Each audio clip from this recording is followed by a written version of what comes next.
the Lord everyone. Today Jesus Army Fellowship Word of God எரேமியா 29ஆம் அதிகாரம் 11ஆம் வசனம். நீங்கள் எதிர்பார்த்திருக்கும் முடிவை உங்களுக்கு கொடுக்கும்படிக்கு நான் உங்கள் பேரில் நினைத்திருக்கிற நினைவுகளை அறிவேன் என்று கர்த்தர் சொல்கிறார். அவைகள் தீமைக்கல்ல, சமாதானத்துக்கு ஏதுவான நினைவுகளே. கர்த்தருடைய நாமத்துக்கு மகிமை உண்டாவதாக. இந்த காலை வேளையில இந்த சத்தத்தை கேட்டுக்கொண்டிருக்கிற தேவனுடைய பிள்ளைகளை ஆண்டவர் சொல்கிறார், எதிர்பார்த்திருக்கும் முடிவை உங்களுக்கு கொடுக்கும்படிக்கு நான் உங்கள் பேரில் நினைத்திருக்கிற நினைவுகளை அறிவேன் சொல்கிறார். நிச்சயமாகவே எல்லாவற்றுக்கும் ஒரு முடிவு உண்டுங்க. உங்க நம்பிக்கை வீண் போகாது.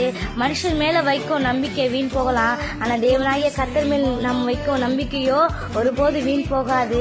தேவன் இடத்துல நிச்சயமாய் அது நம்பும் பொழுது ஆரம்பம் அற்பம் வந்தாலும் முடிவு சம்பூரணமாய் இருக்கும். நம்முடைய வாழ்க்கையில அநேக காரியங்கள்ல ஒரு நல்ல முடிவு வராதா என்று எதிர்பார்த்து காத்து கொண்டிருக்கிறோம்.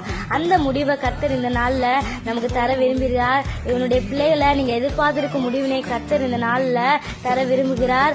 எனவே நீங்க எதை குறித்து கலங்க தேவையில்லை.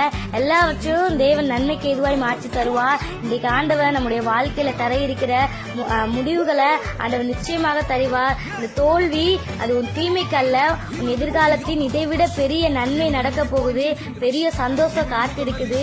அதற்காக ஆண்டவர்கிட்ட நம்மளை ஒப்பு கொடுப்போம். ஆண்டவர் தாமே உங்களை ஆசீர்வதிப்பாராக. ஆமென். God bless you.